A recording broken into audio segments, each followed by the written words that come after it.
Hey, everybody, and welcome back to another episode of the Tactical Leader. Where today I'm going old school. I'm going back to a solo cast after my conversation with Katie Campbell. Obviously, I've been doing a few different things with this show and been hosting some in-person events and a couple things with that beautiful co-host of mine, Taylor Merritt, as we've done some lessons from the battlefield to the boardroom to the bedroom. And I found an individual, I was introduced to an individual that I thought would be well worth bringing on to the old format I did of the 3 episodes a week featuring their topic. And that young lady, her information was put, or her episode was posted this past Monday. Katie Campbell of Colibri Magic, really focused on organizational leadership, culture, and highlighting different pieces of how a business can enhance not just soft skills, but necessary skills. And I absolutely love the conversation I had with her. I wanted to drop a couple thoughts real quick to y'all about our conversation together. And I'm recording this on November 15th.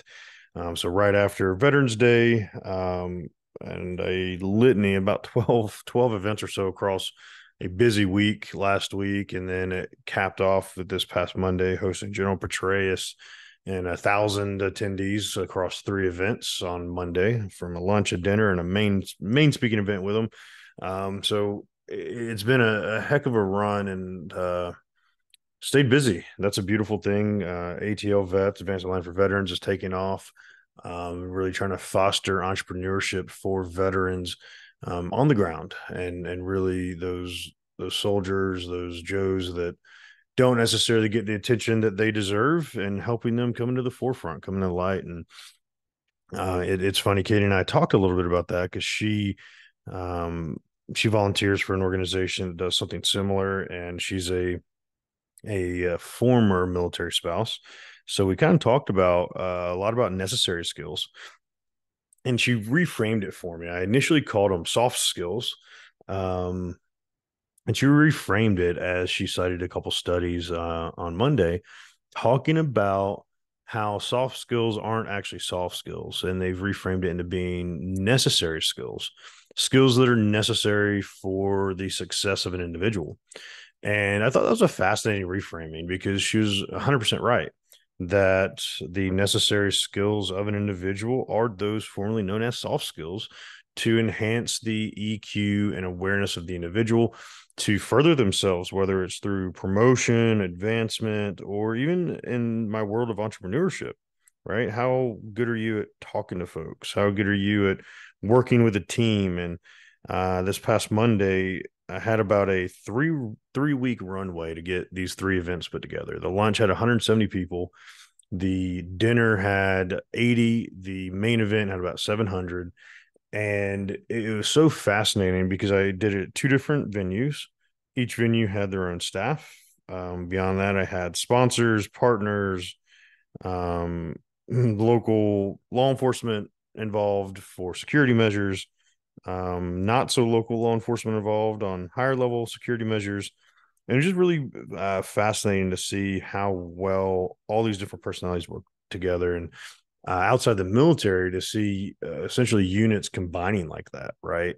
You don't see that type of collaboration. I think that's the best word, the collaboration of different organizations, different people, different teams coming together to a common goal. You don't see them coming to a head of trying to make an amazing day happen for somebody like General Petraeus. And it was really just truly awe-inspiring to see how many folks. And there's a great mentor, new mentor for me, that has popped up through all of this, that is a retired admiral. And a lot of our conversations that he's had with me, I'm the fiery young vet, right?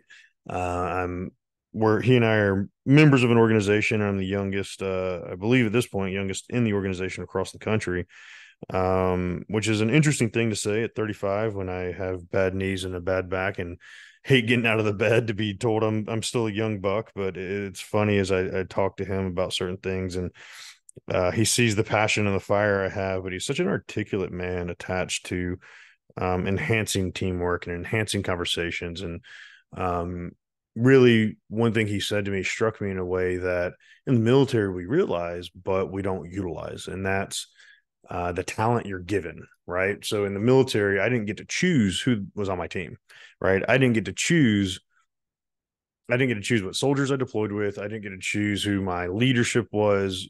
That's just you've got what you've got, right?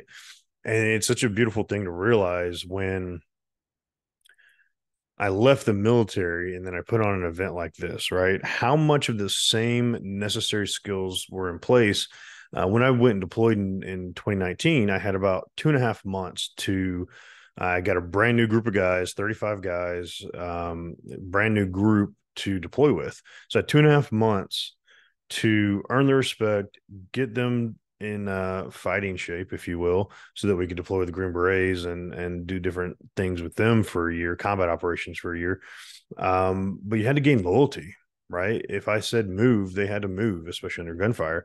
Greatest test of leadership, and it took a lot of necessary skills. It took a lot of those skills to garner respect as a young lieutenant in the military, that they would be willing to bind together under my leadership. I absolutely loved it. And as I put an event together that became a monstrous landmark event for me, up to now, right? We're still building, we're still growing, so it's a great event now, but I hope to exceed and excel beyond it, of course. It's just such a great thing to see that lesson come forward, and how the realization of working with difficult people is still present in everyday life for all of us. And we don't get to choose who partners employ at times, right? We don't get to choose the personalities around us. So the recognition of these soft skills, these necessary skills, and how they apply as a business owner trying to accomplish a mission, it just truly was a great reminder as all this came about, and as we talked about it on Monday with Katie. So Tactical Friday coming this Friday again with Katie. One of the beautiful things that I wanted to talk with her about is, how do you bring self awareness to certain conversations like this? How do I get self awareness around I'm the one being a jerk? And I have a mentor kind of highlight that of, hey man, you got to work with her, right? You got to work with these people. You got to work with these difficult folks that, that's what we've been given as a team. So let's do our best. And it's such a great recognition point to realize, like, we're all improving, we're getting better, we're working towards things, and hopefully every day learning a new lesson or being reminded of an old lesson. And I definitely appreciate Katie and my mentor bringing that to the forefront, and can't wait for the next one. Had a great time Monday, had a great conversation with Katie, and I really encourage you, come back Friday to hear her tactics. How can we implement this on the leadership level to bring self-awareness to enhancing our performance as leaders? So hope you come back Friday, catch that episode with Katie. And as always, you can catch me in person on the show. I encourage you head over to atlvets.org, find out what I've been up to here lately, and let's keep growing.